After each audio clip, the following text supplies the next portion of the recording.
کی تقلید لوگ کرتے ہیں.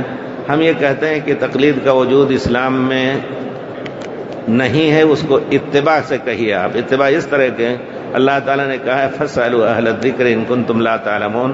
ہم ایک عام آدمی ہیں، ہمیں مسئلے کی ضرورت پڑی تو اہل علم سے پوچھیں. وہ اہل علم کون ہیں؟ جو ذکر قرآن والے اور حدیث والے ہیں. بے شک اس میں کوئی شک نہیں. یہی بات ہمارے ائمہ نے تاکید کر کے ہر ایک کے ساتھ کہی ہے. کہا ہے کہ جہاں حدیث صحیح مل جائے وہی میرا مذہب ہے.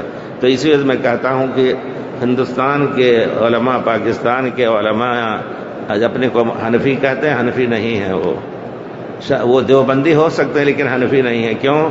کیونکہ امام ابو حنیفہ کے اصول فقہ کے بھی قائل نہیں اور نہ اصول عقیدہ پر.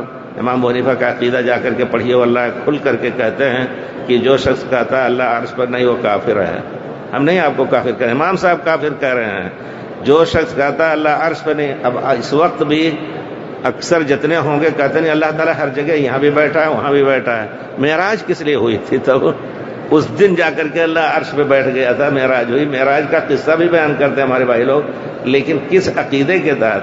اور رات میں اترنے کا بھی عقیدہ ان کے پاس نہیں ہے کہ اللہ تعالیٰ اتر کے پکار رہے ہیں. تو کس طرح اللہ کو سے وہ مانگیں گے رات میں؟ کیا چیز مانگیں؟ اللہ تو بغل میں بیٹھا ہوا ہے، رات کا انتظار کیوں کریں گے؟ صبح آپ مانگ لیجئے، شام کو مانگ لیجئے، لیکن رات کا ایک خاص وقت جو پیارے رسول نے بیان فرمایا، اللہ تعالیٰ کا خاص نزول ہوتا ہے اور اس میں وہ طلب کر رہا ہے کہ بندو مجھ سے طلب کرو میں تمہیں دوں گا. بہت خامیاں ہیں بھائیوں یقیناً اس تقلید میں، خاص طور پہ ہندوستان پاکستان کی حنفی مذہب کی تقلید میں بہت خامیاں ہیں. اور سب سے بڑی بات یہ ہے کہ ہم تقلید کریں، تقلید چاہے اتباع کہیں جو کچھ، لیکن جہاں مسئلے کا حق ہے، جہاں حدیث صحیح ملے اس کے ذریعے سے فیصلہ کریں. کیونکہ ہمارے امام ابو حنیفہ نے خود کہا ہے اذا صح الحدیث فهو مذہبی، صحیح حدیث ملے تو وہی میرا مذہب ہے. نہیں کرتے ہیں ایسا، اور کوشش کرتے ہیں بڑے سے بڑے عالم، چھوٹے سے چھوٹے سب، کہ کسی طرح حدیث کو موڑ توڑ کر کے. پرانے زمانے کے 5ویں صدی کے 400 کچھ میں کرخی کا کب انتقال ہوا ہے؟ ان کا قاعدہ ہے کہ جو حدیث بھی اور قرآن کی جو آیت، اللہ اکبر، کس ان کے منہ میں 64 دانت رہے ہوں گے تب یہ بات کہیں. 32 ہی صرف نہیں، 32 دنیا 64 دانت رہے ہوں گے تبھی یہ بات کہی ہے. جو حدیث بھی اور قرآن کی جو آیت بھی ہمارے مذہب کے خلاف ہے، یا تو منسوخ ہے یعنی اس پر عمل نہیں ہوگا، یا اس کی ہم تعویل کریں گے یعنی اس کو دوسرا معنی پہنائیں گے. بہت بڑی جرات کی بات کہی ہے، پرانا قاعدہ ان کا ہے اور اسی پر عمل ہو رہا ہے. اللہ تعالیٰ معاف کرے.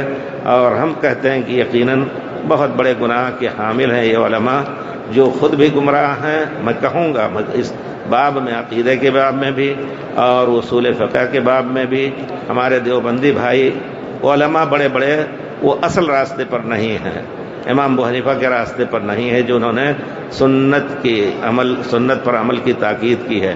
عقیدے میں تو کافر بنایا امام صاحب نے ایسے لوگوں کو جو کہتے ہیں کہ نہیں اللہ ہر جگہ ہے. اور پھر جب تصوف اور زہد کی بات آئی تو سلوک و تزکیہ کے کتنے انتسابات ہندوستان کے اندر ہیں، نقشبندی، چشتی، قادری، سہروردی اور ذکر اذکار کا بدعتی طریقہ آپ لوگوں نے اختیار فرمایا. 600 سال کے بعد آئے ہیں نقشبندی، چشتی، قادری، اور وہ اشعری اور ماتریدی جن کا عقیدہ لے کر کے اللہ کو ہر جگہ بتایا جا رہا ہے، وہ 300 سال کے بعد 329 اور 30 میں ابو منصور ماتریدی ابو الحسن کا اشعری کا انتقال ہوا ہے. تو جو عقیدہ صحابہ کرام کا تھا وہ عقیدہ چھوڑ کر کے 300 سال بعد آنے والے کی طرف منسوب کیوں کر رہے ہیں؟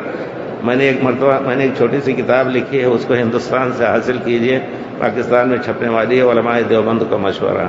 اس میں ہم نے اب کی نئے ایڈیشن میں لکھا ہے کہ اگر کوئی شخص عالم کہے، اگر ان کو جرات ہو تو آ کر کے کہہ دیں کہ جس عقیدے اور فقہ پر ہم عامل ہیں، ہم قائل ہیں اس کے اور اس پر عامل ہیں بڑی سختی سے، وہ آ کے کہہ دیں کہ یہی عقیدہ پیارے رسول اور صحابہ کا تھا، آئیے حرم میں مقام ابراہیم اور کعبہ کے درمیان قسم کھایا جائے. میں قسم کھا دوں گا کہ نہیں، وہی عقیدہ صحیح ہے جو صحابہ کرام کا کہ بغیر کسی تعویل کے اللہ عرش پر ہے اور اللہ کے صفات ہیں، ہاتھ ہیں، سب کچھ جتنی احادیث میں ہے، نہ کہ اس کا معنی دوسرا کچھ پہنایا جائے. کیا جرات ہے کسی عالم کے اندر یہ بات ہماری پہنچائیے گا کسی کو کہ وہ کہہ دیں کہ نہیں ہم جو جس عقیدے اور عمل پر ہیں وہی پیارے رسول کا طریقہ تھا. نہیں کر سکتے. اگر دل میں ایمان کا شمع ہے تو ایسے کوئی قسم کھا سکتا ہے، لیکن نہیں کھا سکتے کیونکہ وہ بعد میں آنے والوں کی طرف منسوب ہے ان کا عقیدہ. ہمارا عقیدہ محمدی اور سلف، پیارے رسول نے خود اپنے کو کہا سلفی. اسی طرح اثری، اثر کے معنی قرآن اور حدیث. یہ سب نسبتیں اس وقت آئیں جب لوگوں نے ہزار نسبتیں قائم کر لی، حنفی، شافعی، مالکی، نقشبندی، چشتی، قادری، سہروردی، تیجانی، رفاعی، بہت سے. جب ایک نکلا تو ہزاروں نکل سکتے ہیں. اور اب بھی کوئی اور بھی اٹھ جائے کوئی بزرگ تو اس کے نام سے کوئی عقیدہ نہیں کر سکتا ہے. بہرحال تو تقلید کی کوئی حیثیت شریعت میں نہیں ہے.